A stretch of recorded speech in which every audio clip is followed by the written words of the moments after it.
Nós continuaremos uma pequena série de exposições a respeito da vida de Elias e principalmente a respeito do seu confronto com o rei Acabe, momento em que várias vezes ele se colocou diante desse rei. Primeiro livro dos Reis, capítulo 18. Nós vamos ler esse texto em porções. Então a primeira porção que eu gostaria de ler com os irmãos está a partir do versículo 17. Primeiro livro dos Reis, capítulo 18, a partir do versículo 17.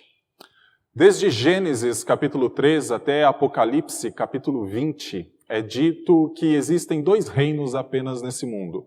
Um reino que é controlado pelo Senhor e é chamado de Reino de Deus, e um reino que na Bíblia é denominado de várias formas, como mundo, ou então o reino das trevas, e muitas vezes ele é associado com um domínio temporal de Satanás. Nós lemos no Salmo 2, nessa manhã, na liturgia, que esses reinos iniciam o seu conflito com o Senhor no momento em que eles querem autonomia. Os reis da terra se levantam, os príncipes conspiram contra o Senhor e contra o seu ungido, dizendo: rompamos os seus laços, sacudamos de nós as suas algemas. Esse é apenas um retrato do que é a realidade. A realidade ela é única. Existem dois reinos e não é possível viver de acordo com os dois. Ou se serve ao Senhor, ou se serve às riquezas, ou se serve ao Senhor, ou se serve aos prazeres, ou se serve ao Senhor, ou se serve ao mundo. Primeiro livro dos Reis, capítulo 18, nos coloca neste mesmo cenário. Aqui o reino é retratado por aqueles que servem ao rei. Primeiro nós vamos ver Elias como um servo do Senhor, Obadias também como um servo do Senhor, e ali está retratado o reino de Deus. Mas também tem o reino antagônico, o reino que se opõe e conflita constantemente contra o reino de Deus. Este reino é retratado pelos profetas de Baal, por Acabe e até mesmo pelo povo de Israel neste momento. Então convido os irmãos a acompanhar a leitura a partir do versículo 17. Quando Acabe viu Elias, disse: então é você o perturbador de Israel?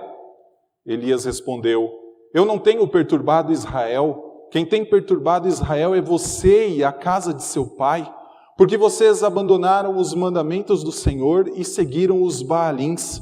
Agora ordene que todo Israel venha se encontrar comigo no Monte Carmelo.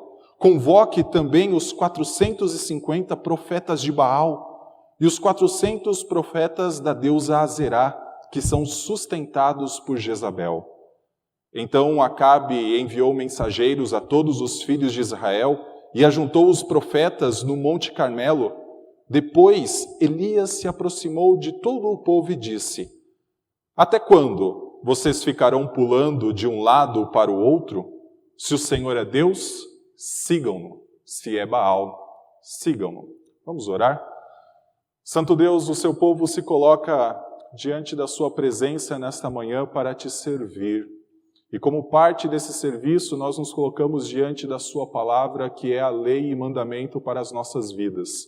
Mas, Senhor, nós sabemos que precisamos do auxílio do teu Santo Espírito para entender o que o Senhor requer de nós, para entender o que a sua lei nos ensina a fazer e para que vivamos em conformidade com ela. Por isso pedimos que tu ilumines o nosso coração, no nome santo de Cristo Jesus. Amém. Meus irmãos, essa é a segunda vez que Elias e Acabe se encontram.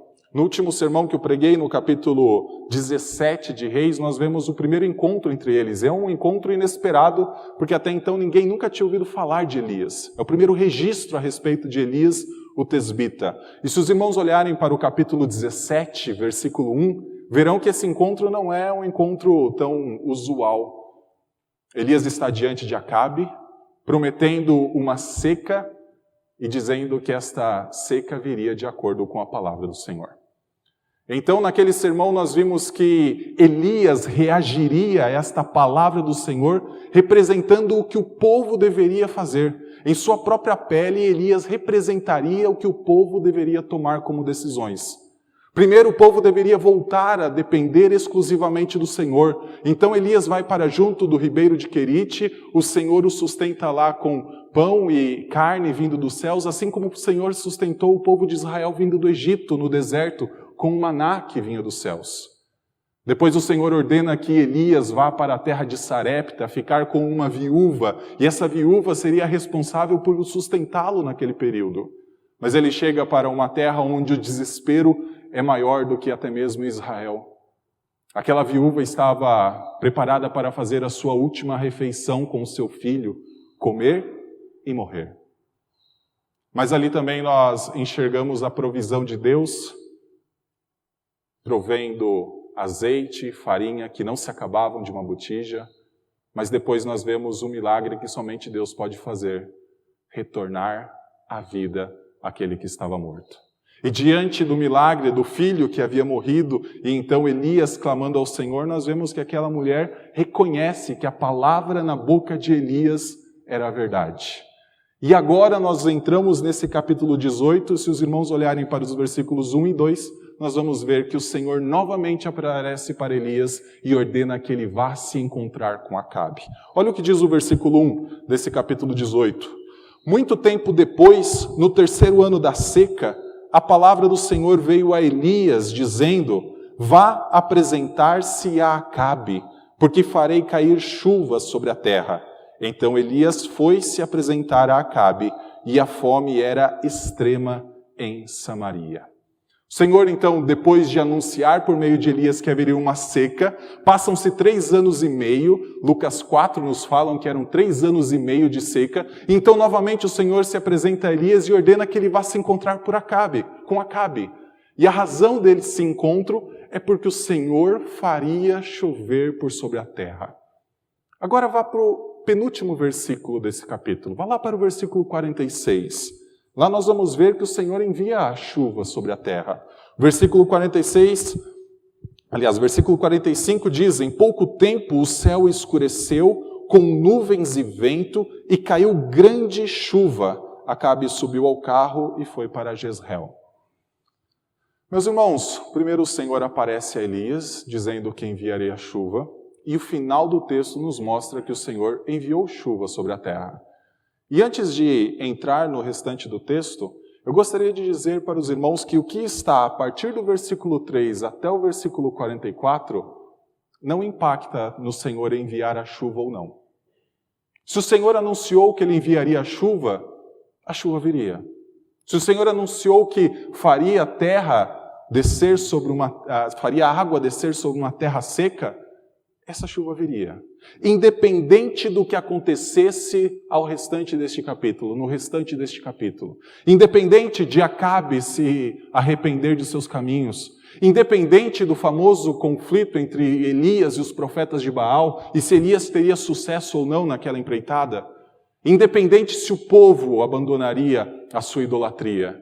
O Senhor falou que enviaria a chuva. Esse é o propósito de Elias se colocar de novo diante de Acabe. E se o Senhor prometeu, o Senhor iria cumprir, independente do que aconteça no meio dessa história. Mas eu espero que os irmãos se perguntem, quando leiam textos como esse, por que então tem uma história? Se o objetivo foi anunciado no início, foi mostrado no final, e a história no meio parece não contribuir para chegar ao resultado final, por que tem essa história? Por que o confronto de Elias com os profetas de Baal? Por que precisamos saber de Acabe? Por que precisamos saber de Obadias? Vamos ler daqui a pouco a respeito dele. Por que precisamos saber dessa história? E eu acho que tem uma razão muito clara. A razão é que muitas vezes nós podemos enxergar o que está ao redor de nós, quer seja bênção, quer seja maldição, e jamais associar isso com Deus.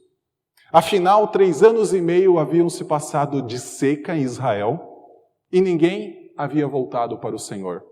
Elias estava 3 anos e meio na terra de Sarepta e até esse momento todos continuavam seguindo a Baal. Elias prometeu seca, houve seca de 3 anos e meio e o povo continuava com o coração endurecido. Não reconheciam o juízo de Deus? Será que reconheceriam quando a chuva viesse à terra de novo, que ela vinha de Deus? Ou será que eles olhariam para Baal, considerado Deus das chuvas, e falariam: Baal ressuscitou dentre os mortos, porque era essa a mitologia daquela época. Baal era um Deus que podia ser morto por outra divindade, e quando ele era morto, então havia seca. Quando ele ressurgia, então havia chuva. Essa era a crença do povo, tanto em Israel quanto na terra de Jezabel. O povo poderia ver a bênção do Senhor e não reconhecer que ela vinha do Senhor. Infelizmente, nós somos assim muitas vezes em nossa caminhada. Nós alcançamos as nossas conquistas, alcançamos os resultados que planejamos e muitas vezes atribuímos isso à nossa habilidade, à nossa capacidade. Quando somos promovidos, ressaltamos que nós fazemos o nosso trabalho muito bem feito. Quando nós somos promovidos, ressaltamos que então a empresa está nos valorizando. E às vezes o inverso também é o contrário. Quando as coisas não vão bem, nós culpamos porque nós temos um emprego ruim, porque o nosso chefe não nos valoriza. Meus irmãos, é muito possível que nós olhemos para o que acontece ao nosso redor e não reconheçamos Deus como aquele que envia todo o bem. E ao mesmo tempo, em alguns momentos, não reconhecemos que talvez o que está ao nosso redor e conflitando com a nossa vida e trazendo dificuldades para a nossa vida, seja porque o nosso relacionamento com Deus também não está bem. O texto do primeiro livro dos Reis, capítulo 18, ele nos mostra que para estes corações nossos, que são orgulhosos e que conseguem esconder a ação ou não reconhecer a ação de Deus sobre nossas vidas, o Senhor precisa expor os nossos ídolos, expor o nosso orgulho ao ridículo. A gente vai ver isso ao longo do texto. A gente vai ver que Acabe tinha uma disposição completamente antagônica ao que um rei de Israel deveria ter. Acabe era alguém que ficava mais interessado com as coisas terrenas do que realmente fazer o que um rei de Israel foi incumbido a fazer.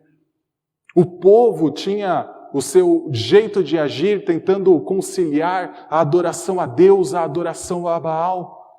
E isso era vão, isso era ridículo à luz do que nós enxergamos nesse texto. Nós vamos ver os profetas de Baal tentando ressuscitar um Deus que está morto. Mas se um Deus pode ser morto, significa que esse Deus nem existe. Então nós vamos ver Elias zombando desse Deus. E por que pode zombar? Porque não existe. Meus irmãos, esse texto nos mostra que para Deus nos resgatar de corações orgulhosos, muitas vezes Ele tem que nos expor os nossos ídolos, expor o que nós mais valorizamos ao ridículo. Expor o que nós mais valorizamos como coisas vãs. Nós olhamos para esse capítulo 18 e o primeiro personagem que nós somos apresentados é Acabe. A partir do versículo 3, nós temos a descrição de Acabe. Diz assim: Acabe chamou Obadias, o responsável pelo palácio.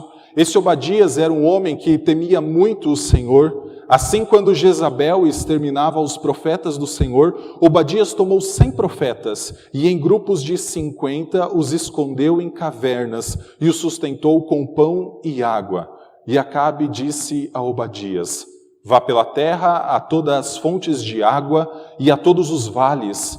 Pode ser que achemos capim, para que salvemos a vida dos cavalos e das mulas e não percamos todos os animais.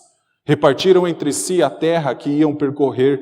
Acabe foi sozinho por um caminho e Obadias foi sozinho por outro. Quando Obadias já estava a caminho, eis que Elias se encontrou com ele. Obadias, reconhecendo-o, prostrou-se com o rosto em terra e disse: é você mesmo? É o meu senhor Elias? Ele respondeu: sim, sou eu. Vai e diga a seu senhor: eis que Elias está aqui. Mas Obadias disse: em que pequei para que você queira entregar este seu servo nas mãos de Acabe e ele me mate? Tão certo como vive o Senhor seu Deus, não houve nação nem reino aonde o meu senhor o rei não mandasse homens à sua procura.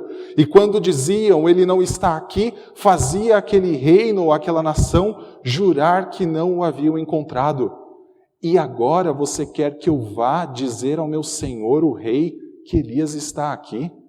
Pode ser que tão logo eu me afaste de você, o Espírito do Senhor Deus o leve, não sei para onde. E se eu der a notícia a Acabe e ele não o encontrar, ele matará a mim, este seu servo, que temo o Senhor desde a minha mocidade. Por acaso não contaram a meu senhor o que fiz quando Jezabel matava os profetas do Senhor, como escondi 100 dos profetas do Senhor em cavernas, de 50 em 50, e os sustentei com pão e água? E agora você quer que eu vá e diga ao meu senhor que Elias está aqui? Ele vai me matar. Elias respondeu: tão certo como vive o Senhor dos exércitos, a quem eu sirvo, hoje mesmo me apresentarei a ele. Então Obadias foi se encontrar com Acabe e lhe deu a notícia, e Acabe foi se encontrar com Elias.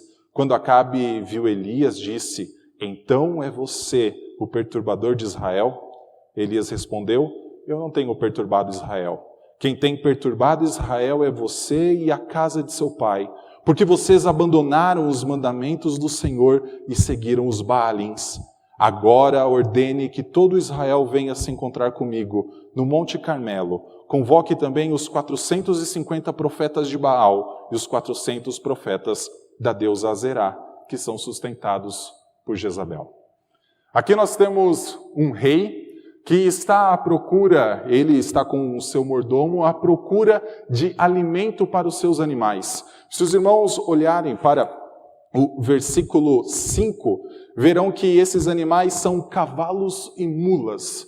E nós precisamos entender qual é a perspectiva de vida de Acabe para estar atrás de alimentos somente para os seus cavalos e mulas. Quando nós somos apresentados a Acabe, lá no capítulo 16 desse primeiro livro dos reis, nós vemos que Acabe é caracterizado como o pior de todos os reis de Israel até aquele momento. É dito que ele fez tudo o que os reis anteriores fizeram, cometeu todos os pecados que esses reis fizeram, mas foi muito pior. E a razão dele ter sido muito pior é porque ele tomou por esposa a Jezabel, instituiu em Israel o culto a Baal, instituiu em Israel o culto à deusa Azerá. E quando nós tentamos entender por que o rei de Israel se casa com Jezabel, que é de Sidom, nós vamos entender que ele está à procura sempre de fortalecer os seus relacionamentos militares. As alianças naquela época eram necessárias. O rei buscava se casar, por exemplo, com Jezabel, para ter parceria, aliança com o pai de Jezabel. Assim ele fazia com outros reinos. Então não é incomum nós encontrarmos nas Escrituras reis casando com várias mulheres, justamente para fortalecer o seu império, fortalecer o seu domínio sobre a região e estar preparado com mais aliados para uma batalha. Essa parece ser a grande motivação de Acabe. Ele é retratado sempre, a partir do capítulo 19, como um homem em guerra contra os sírios. E aqui nós vemos indo buscar alimento para cavalos e mulas, animais de batalha. Mas veja que no versículo 2 é dito que a fome era extrema em Samaria. A fome não atingia apenas seus animais, a fome atingia todo o seu povo. É possível que o seu povo estivesse em condição tão difícil quanto a viúva de Sarepta, a ponto de fazer uma última refeição com seu filho e morrer. Mas ele está preocupado com os seus cavalos e com as suas mulas, porque ele está preocupado desde então com o seu poder militar. Este é um Acabe comprometido com o presente. Este é Acabe comprometido com o seu poder e fazendo tudo, inclusive se dispor como um rei, junto com o seu mordomo, a percorrerem metade de um mesmo caminho para lados completamente diferentes para procurar alimento para suas mulas e seus cavalos. Não teria alguém para Acabe enviar? Não teria alguém para Acabe comissionar a essa missão de encontrar alimentos? Mas isso é tão importante para ele que ele mesmo vai. E chama o seu mordomo para ir com ele. Em segundo lugar, nós vemos que este Acabe é alguém que utiliza os reinos a seu favor. Quando nós olhamos lá para o versículo 9 em diante, quando Obadias está explicando para Elias o porquê dele não ir anunciar de imediato a presença de Elias, é dito que Acabe enviava os seus mensageiros por todos os reinos aos quais ele tinha parceria, dos quais ele era aliado, e obrigava os reis a jurarem que Elias não tinha passado por ali. Ele utilizava a sua máquina contra um próprio profeta do Senhor. sua máquina estatal. Ele se casou com sua esposa justamente para aumentar o seu império, ou pelo menos aumentar o seu governo sobre a região. Elias é um homem sempre preocupado, Acabe é um homem sempre preocupado com as coisas terrenas. E quando nós olhamos para Obadias, nós enxergamos alguém que é contrastado claramente com Acabe. Se nós olharmos para o início do texto, Acabe é apresentado, depois nós temos Obadias sendo apresentado para então voltar a falar sobre Acabe. E quando nós olhamos para o que é falado a respeito de Obadias, é dito que Jezabel estava matando os profetas do Senhor em Israel. E veja que o texto sempre aponta para Jezabel fazendo esta ação e não Acabe. Acabe parece ser mais um instrumento nas mãos de Jezabel para alcançar os seus objetivos. Jezabel estava matando esses profetas e aparece Obadias, que em um momento separou 100 profetas e os escondeu em cavernas e os sustentou com pão e com água, correndo o risco de ser morto por Jezabel. Mas por que Obadias fazia isso? O versículo 3 nos fala: Obadias era um homem que temia muito o Senhor. O seu comprometimento não era com as coisas aqui da terra. O seu comprometimento não era com o poder militar do seu rei, não era com a aliança do seu rei, afinal, Jezabel estava matando os profetas e ele estava indo contra a esposa do seu senhor. O seu comprometimento não era nem mesmo com a sua vida. O seu comprometimento era exclusivamente com o Senhor. E por temer ao Senhor, então, ele salvou os 100 profetas e os alimentou em 2 cavernas diferentes, 50 profetas em cada uma. Esse Obadias, em um determinado momento, como a gente vê a partir do versículo 7, se encontra com Elias. E nós vemos que ele é um homem que teme o Senhor, porque em Israel ele é o único que reconhece Elias como um profeta do Senhor. Quando Elias se apresenta a ele, é dito que Obadias se prostra. É dito que Obadias pergunta: és tu o meu senhor Elias? 3 anos e meio se passaram e nós temos apenas um homem que reconhece Elias como profeta do Senhor. 3 anos e meio de seca e só há um homem que reconhece que aquilo ali é um juízo do Senhor sobre a terra de Israel. O próprio rei não reconhece, o rei a quem foi anunciado. Eu fico me perguntando se Obadias estava no dia do anúncio, se Obadias estava assistindo à presença do rei e escutou Elias dizendo que haveria seca. O comprometimento de Obadias é que é um reino de Deus. E talvez a partir do versículo 9, quando ele tenta se justificar com Elias, de que se ele dissesse que Elias estava ali e Elias não estivesse, Acabe o iria matar. Nós podemos talvez nos perguntar, mas ele tem um temor da sua vida. Mas o temor da sua vida não parece ser pela sua vida. O temor da sua vida parece ser com o seu comprometimento com o reino de Deus. Porque ele estava, a justificativa dele, se os irmãos olharem para os versículos 9 até 14, a justificativa dele é que ele estava salvando os profetas que Jezabel estava matando. E ele não podia arriscar de se colocar diante de Acabe e dizer: Elias está aqui. E quando Acabe fosse, o Senhor talvez tivesse levado Elias, como o Senhor estava fazendo naquela época, levando Elias para vários lugares. Se nós olharmos do capítulo 17 ao capítulo 18, Elias é um profeta em movimento. Elias não para.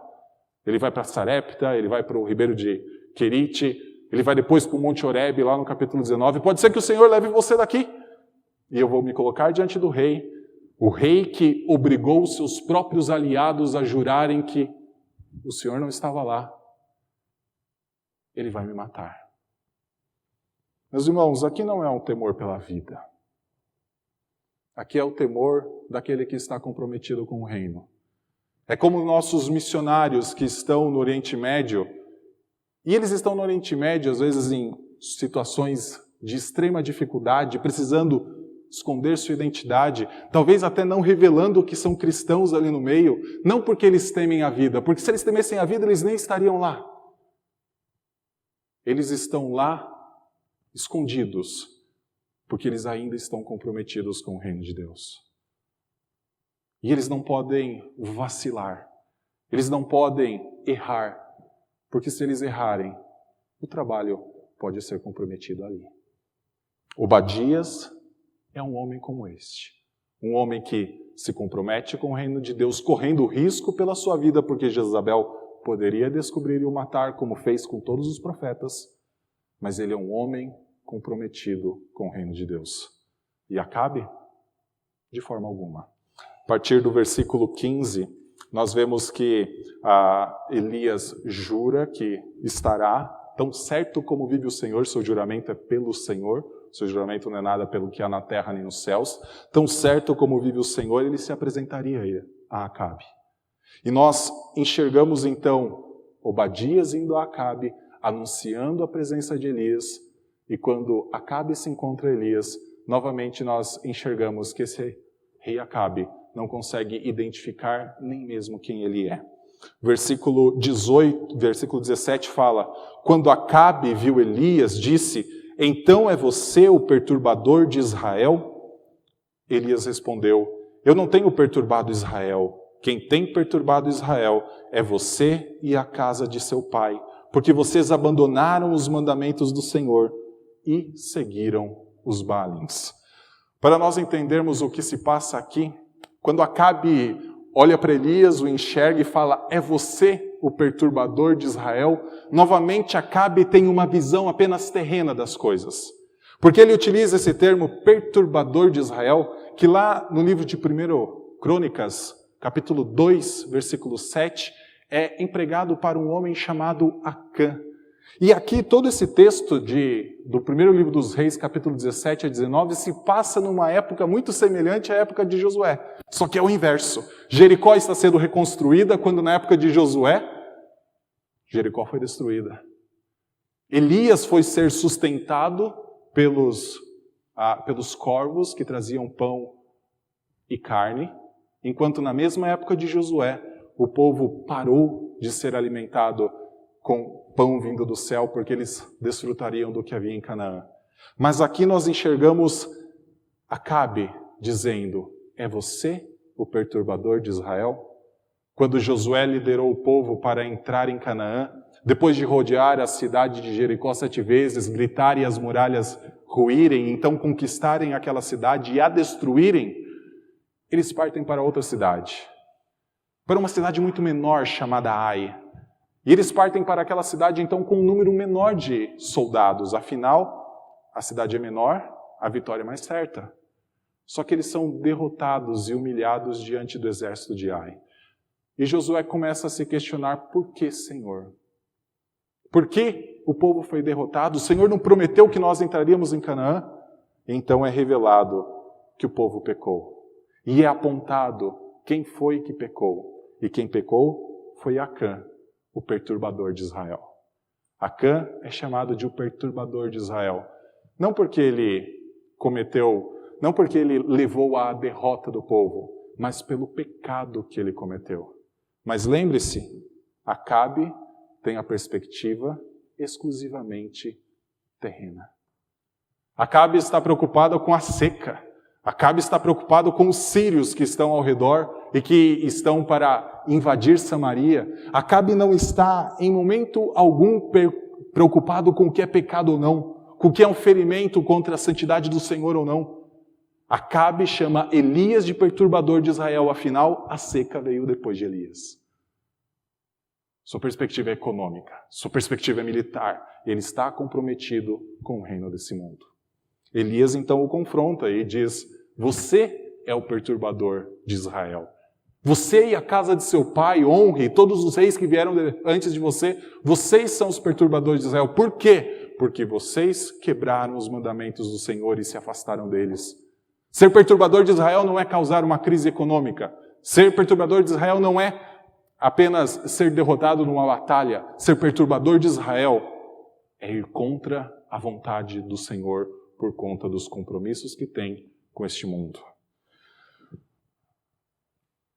Mas Acabe, apesar de todo o cuidado que ele tem com seus aliados, apesar de todas as manobras que ele faz para se proteger contra os seus inimigos, apesar da acusação falsa que ele faz com Elias, ele não enxerga que o seu próprio compromisso com este mundo o destrói e o consome. Você lembra por que Acabe está caminhando por Israel? Ele está atrás de alimento para suas mulas e seus cavalos. Mas enquanto isso, há 400 profetas que são alimentados na mesa de sua própria esposa. O seu povo está sendo dizimado pela fome, mas ele está preocupado com seus cavalos e mulas e ele não enxerga que dentro da sua própria casa, dentro da própria aliança que ele estabeleceu com Jezabel, ali está uma fartura que não existe no seu próprio reino. Acabe obrigou reis a jurarem que Elias nunca tinha passado por lá. E Elias ficou 3 anos e meio escondido dentro do reino do sogro de Acabe, dentro da principal aliança de Acabe. E nunca foi descoberto. Os compromissos de Acabe apenas o destroem. Os compromissos de Acabe apenas o consomem. Mas ele é incapaz de reconhecer os danos. Ele é incapaz de reconhecer o quanto essas questões são vãs. Ele é incapaz de reconhecer o quanto o seu compromisso é ridículo.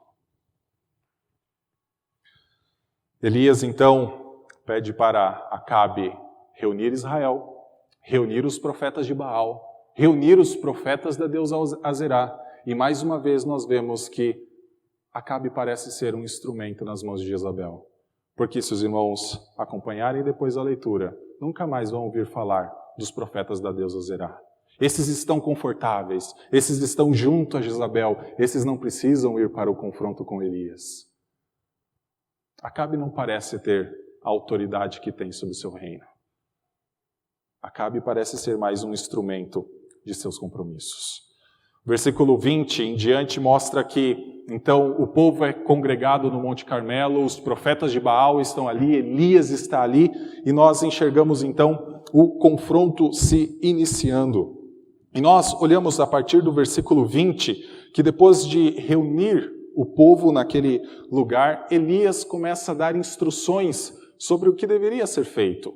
Primeiro ele questiona, e nós enxergamos no versículo 22, a respeito da sua situação como um único profeta ali naquele meio. Então Elias propõe um desafio ou uma contenda entre ele e os profetas de Baal relacionados ao sacrifício. Cada um pegará 2 novilhos, o grupo dos 450 profetas de Baal pegará um novilho e Elias pegará um. Prepararão o sacrifício, então invocarão o Deus de cada um. E o Deus que respondesse com fogo, esse Deus seria o verdadeiro Deus. Então, a partir do versículo 26, nós temos a descrição do que os profetas de Baal fazem. E nós enxergamos profetas que também são ridicularizados pelos seus compromissos.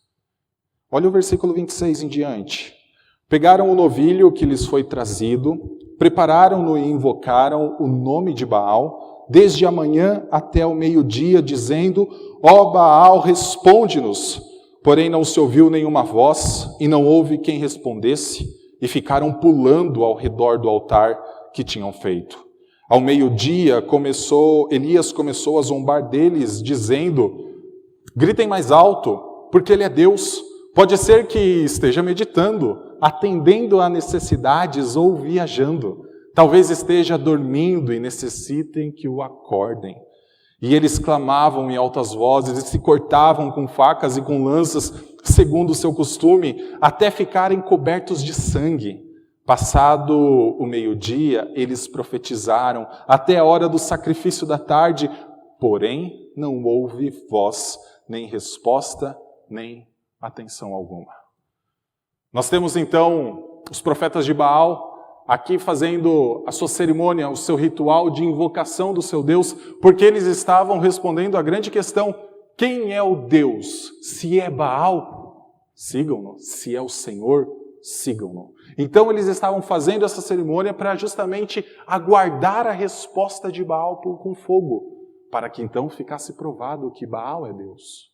E o texto nos fala que eles gritavam e eles clamavam em grande voz: ó Baal, responde-nos. E eu quero chamar a atenção dos irmãos para o versículo 26, o final dele, que fala: porém não se ouviu nenhuma voz, e não houve quem respondesse, e ficaram pulando ao redor do altar que tinham feito. Eu fico me perguntando por que quem está narrando essa história preferiu colocar que não houve voz e não houve resposta, sendo que o que era esperado era fogo vindo dos céus. Eu acredito que existe uma única razão. Para as Escrituras, um Deus verdadeiro fala. Um Deus verdadeiro fala e as coisas vêm à existência. Um Deus verdadeiro fala e Ele sustenta todas as coisas por meio dessa palavra. Um Deus verdadeiro fala e por meio da pregação da sua palavra, nova vida são criadas onde existe morte. Um Deus verdadeiro fala e um dia por meio da sua palavra trará juízo. Baal é invocado. Responde-nos, Baal, mas nenhuma voz se ouviu, nenhuma resposta se ouviu. Então Elias começa a zombar deste Baal. Afinal, talvez seja necessário só gritar mais um pouco. Talvez seja necessário dizer, Baal, responde-nos. Porque talvez ele esteja dormindo. Talvez ele esteja viajando. Talvez ele esteja atendendo às necessidades. E o texto até mesmo diz, talvez ele esteja fazendo necessidades. Que Deus é esse? Então nós vemos uma mudança, eles param apenas de clamar, mas eles começam a se cortar com facas e com lanças. Eles começam a sangrar para invocar o seu Deus. Isso aqui é uma cerimônia de ressuscitação. Afinal, Baal podia ser morto. 3 anos e meio de seca, Baal está morto. Outro Deus o matou, ele pode ressuscitar. Invocam Baal, gritam por Baal e Baal não responde. Esses profetas estão iludidos no seu compromisso com um Deus que é incapaz de respondê-los, que é incapaz de atender às necessidades dele diante desse povo que eles ensinavam a se afastar do Senhor. Esses profetas estão sendo ridicularizados por Elias. Zombar não é uma tarefa que deve estar na vida de um pastor e de um líder ou de qualquer pessoa que evangelize ou traga uma mensagem para outra. John Piper falou que isso não deveria fazer parte, porque a ironia não deve fazer parte de nosso vocabulário, afinal é muito capaz das pessoas confundir ironia com verdade. Mas aqui Elias está mostrando o quanto é vão o pensamento dos profetas de Baal. Aqui Elias está mostrando o quanto é ridículo. E nós lembramos que no Salmo 2, o Senhor também zombou dos reis da terra que contra ele se levantavam. Porque era ridícula qualquer pretensão de autonomia. Era ridículo qualquer ideia de que pode ser independente de Deus. É ridículo fazer isso. Por isso, do céu o Senhor zombava deles. Zombar não deve fazer parte de nossa vida, a não ser que seja um instrumento para mostrar o quanto o pecado é vão. A não ser que seja um instrumento para mostrar o quanto os ídolos são caídos, sem significado. Afinal, tendo olhos, não ouvem. Tendo ouvidos, não ouvem. Tendo olhos, não veem. Narizes não cheiram, pés e não andam, bocas e não falam. Os profetas de Baal adoravam um Deus morto. Que Deus é esse? Mas infelizmente tem mais um grupo que está aqui acompanhando como espectadores de tudo isso. E o seu pensamento também é ridículo. Seus compromissos também são caídos. Seus compromissos também os consomem. Nós olhamos para o versículo 21, quando Elias introduz toda a cena no Monte Carmelo, e Elias os confronta com a seguinte palavra, versículo 21. Depois Elias se aproximou de todo o povo e disse: até quando vocês ficarão pulando de um lado para o outro? Se o Senhor é Deus, sigam-no. Se é Baal, sigam-no. Mas olha o que é a resposta do povo, a reação do povo. Porém, o povo não disse uma só palavra. Já viram isso em algum lugar? Baal não disse uma só palavra. Este povo é como Acabe. Afinal, eu fico me perguntando por que Acabe não matou Elias ou não prendeu Elias quando teve a oportunidade e se colocou frente a frente com Elias? Porque Acabe atendeu ao pedido de Elias de congregar o povo no Monte Carmelo, de reunir os profetas de Baal. Por que Acabe parece ouvir a voz de Elias? Porque para Acabe, como alguém que está preocupado apenas com as questões terrenas, tanto faz quem é Deus. Tanto faz se é Baal, se é o Senhor. O que importa é o que beneficia mais. Se talvez venha a chuva desse confronto, que venha a chuva desse confronto, é bom para a minha terra, é bom para o meu reino. E aqui parece que essa mesma reação é vista no povo. Eles fazem um silêncio. Seguir Baal ou seguir ao Senhor? Silêncio. Isso só se configura como uma ideia de vamos ver o que é melhor para nós. O final do versículo 22 em diante diz: Então Elias disse ao povo: Eu sou o único que restou dos profetas do Senhor, e os profetas de Baal são 450 homens. Tragam agora 2 novilhos, eles que escolham para si um dos novilhos, e cortando em pedaços, o ponham sobre a lenha, porém não ponham fogo. Eu prepararei o outro novilho e o porei sobre a lenha, mas não porei fogo. Então eles invocarão o nome de seu Deus, e eu invocarei o nome do Senhor, e há de ser que o Deus que responder com fogo, este é que é Deus. Essa é a instrução, antes de tudo, que os profetas de Baal fizeram. E olha a resposta do povo no final do versículo. E todo o povo respondeu. É uma boa proposta. Muito válido. Vamos ver qual é o Deus verdadeiro. Vamos ver qual é o Deus que responde com fogo. O Deus que responder com fogo também responderá com chuva. Está valendo. O que é melhor? Vamos aguardar. Comprometimento, tentando conciliar 2 mundos, tentando conciliar 2 compromissos. Ou apenas aguardando para saber qual compromisso é melhor, qual compromisso beneficia mais. Meus irmãos, tenho uma última palavra a respeito deste povo, antes de mostrar a resposta que é aguardada desde o versículo 3. Este povo, é dito que eles pulavam de um lado para o outro. Elias fala: por que vocês pulam de um lado para o outro? Se o Senhor é Deus, sigam-no, escolham um lado. Se Baal é Deus, sigam-no, escolham esse lado. Mas por que ficar pulando entre 2 pensamentos? Por que ficar pulando entre duas religiões ou 2 compromissos? A resposta é: porque o povo, naquele momento, era igual aos profetas de Baal.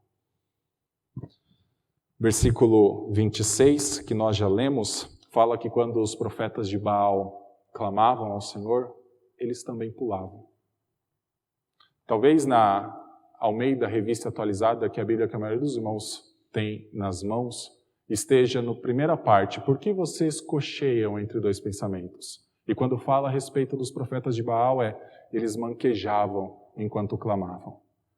Mas a palavra é a mesma.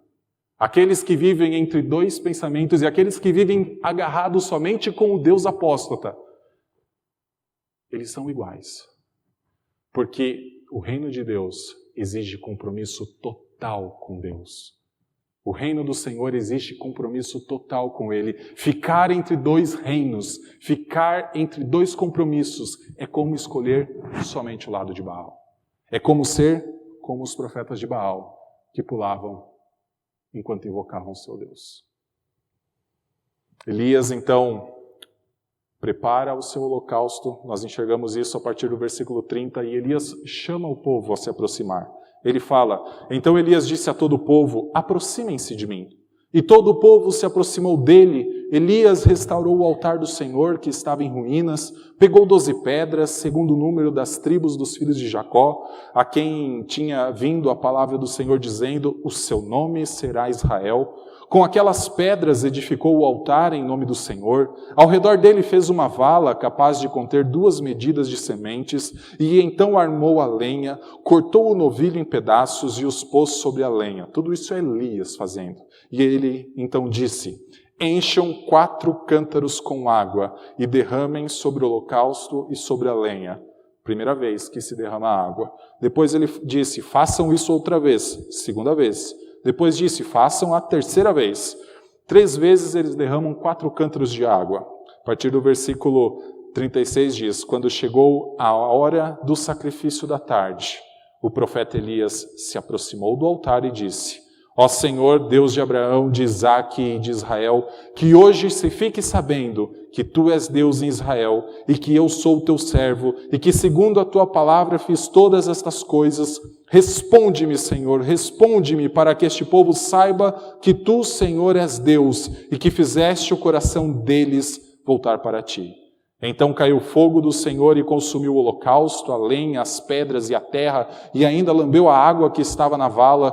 Quando o povo viu isso, todos se prostraram com o rosto em terra e disseram: O Senhor é Deus, só o Senhor é Deus. Então Elias disse: Prendam os profetas de Baal, que nenhum deles escape. Eles o prenderam e Elias os fez descer até o ribeiro de Quizon e ali os matou.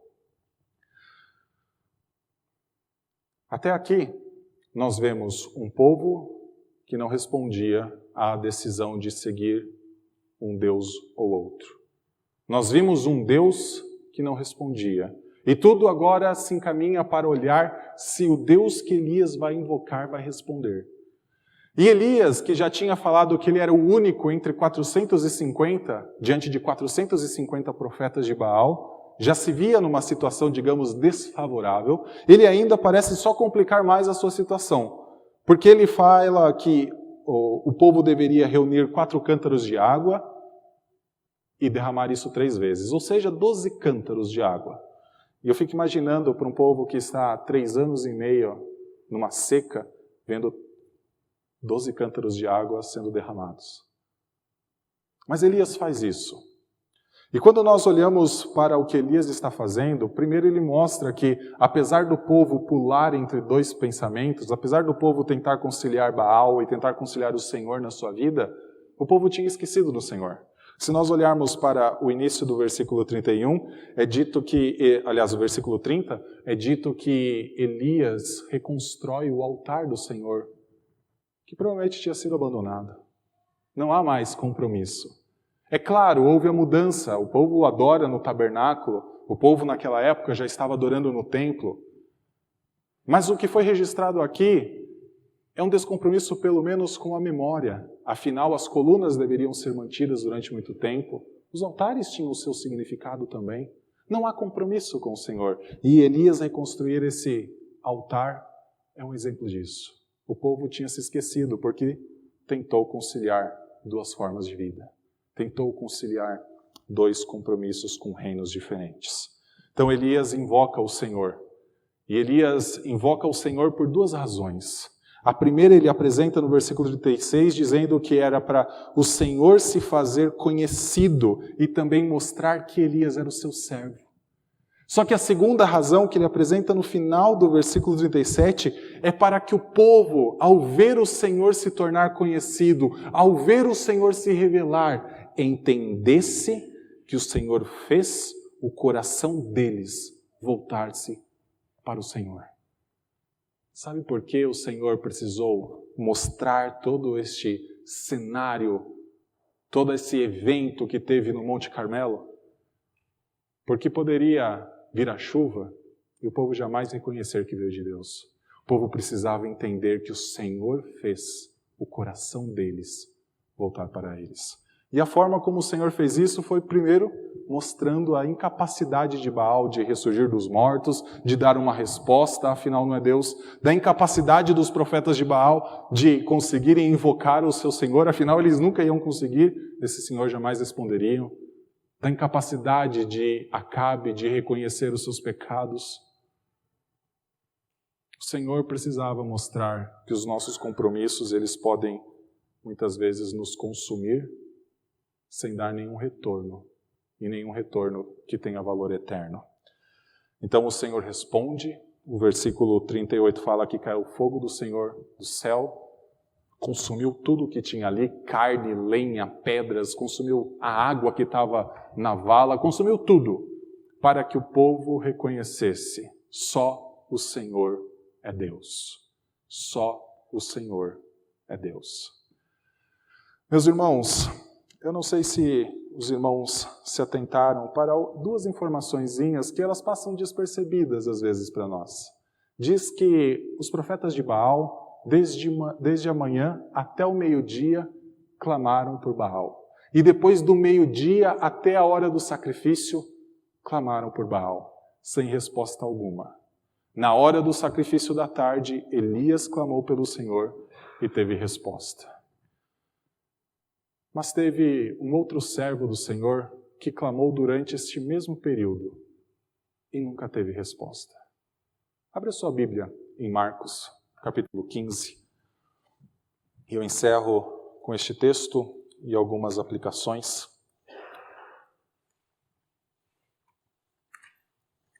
Evangelho segundo Marcos, capítulo 15.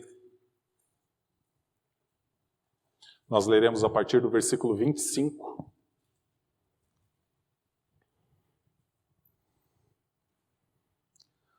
Marcos 15, 25. Está sendo projetado também, às vezes eu esqueço que está sendo projetado. Marcos 15, 25 diz o seguinte: Eram 9 horas da manhã quando o crucificaram. Agora vá para o versículo 33. Chegando o meio-dia, houve trevas sobre toda a terra até as 3 horas da tarde. E às 3 horas Jesus clamou em alta voz: Eloi, Eloi, lema sabachthani. Isso quer dizer: Deus meu, por que me desamparaste? Elias clamou naquele momento e o Senhor respondeu. Os profetas de Baal clamaram pelas 6 horas, das 9 horas da manhã até as 15 horas, do início da manhã até o horário do sacrifício da tarde, e Baal não respondeu. Jesus também clamou ao Senhor e o Senhor não respondeu. Existia uma razão que nós lemos em Colossenses capítulo 2, a partir do versículo 14 e 15. Na cruz, enquanto Jesus clamava: Deus meu, por que me desamparaste? Ele estava pagando o nosso escrito de dívida com o Senhor. A nossa dívida estava sendo crucificada com Ele. A nossa vida dupla, nossa mente dupla, estava sendo crucificada com Ele naquela cruz. Todos os seus inimigos estavam sendo expostos ao vexame. Ele estava despojando inimigos, principados e potestades. A forma de Deus salvar é muitas vezes revelando ao nosso coração que aquilo que nós mais damos valor não tem valor eterno. Tem um valor temporal, e é bênção de Deus muitas coisas que nós temos. Mas elas não têm o valor temporal de garantir a vida com o Senhor. Eu encerro esta mensagem com 2 aplicações. Primeiro, nossos ídolos, nossos falsos deuses, eles são cruéis. Eles exigem sangue de nós. Lembram-se que os profetas de Baal, eles clamavam, eles pulavam, mas eles também se sangravam. Talvez os nossos deuses dos nossos tempos não exijam sangue como Baal exigia para ser ressuscitado. Talvez os nossos deuses exijam o nosso dedo passando por uma tela horas e horas e comprometendo a nossa rotina de trabalho, comprometendo o nosso relacionamento com outras pessoas. Talvez o nosso Deus requeira, para ter o sucesso, para nós alcançarmos o sucesso numa carreira, dedicar a 10ª, 11ª, 12ª hora de trabalho num dia, enquanto as pessoas em nossa casa não desfrutam da nossa presença. Talvez não seja sangue que os nossos deuses querem, os falsos ídolos que possamos instituir em nossos corações requerem, mas talvez seja o nosso tempo, seja o nosso dinheiro, seja o nosso compromisso. Um compromisso que talvez torne difícil vir até mesmo à igreja no domingo. Quanto mais se comprometer com os irmãos nos outros dias da semana. Eles não requerem sangue mais. Talvez ainda tenha uma religião ou outra que a divindade requeira sangue. Mas eles requerem coisas preciosas nossas. Às vezes é a nossa família. Às vezes é o nosso relacionamento com o Senhor. Não dá para tentar conciliar as 2 coisas. Segundo lugar, os nossos deuses, nossos falsos ídolos, eles são ridículos. Ridículos por quê? Porque eles prometem o que eles não podem conceder. Eles aparentemente têm olhos, mas não veem. Aparentemente eles têm ouvidos, mas eles não ouvem. Pés e não andam, boca e não falam. Eles prometem uma alegria, Mas essa alegria vai embora mesmo que a gente os tenha. Baal tinha as alianças que ele sempre quis ter, mas essas alianças mais o consumiam do que o fortaleciam. Os reinos não eram capazes de identificar onde Elias estava. Sua própria esposa causava um prejuízo na sua terra. Suas alianças o consumiam, apesar da promessa de ter um reino poderoso. Acabe está à mercê dos seus compromissos. Diferentemente, o nosso Senhor não requer o nosso sangue. Diferentemente, o nosso Senhor, Ele enviou o seu Filho para dar o seu sangue em nosso lugar. O nosso Senhor, Ele requer uma coisa de nós, como uma resposta ao que Ele fez, e nunca como algo que nós fizemos para então Ele responder. O nosso Senhor, Ele requer uma vida compromissada com Ele, uma vida de gratidão pelos seus feitos, uma vida que entende que não é possível servir a dois senhores. Ou se serve a Deus, ou se serve às riquezas, ou se serve a Deus, ou se serve a Baal, ou se serve a Deus, ou se serve qualquer outra coisa. O Senhor quer compromisso. E esse texto do primeiro livro dos Reis nos mostra que Ele garante o compromisso.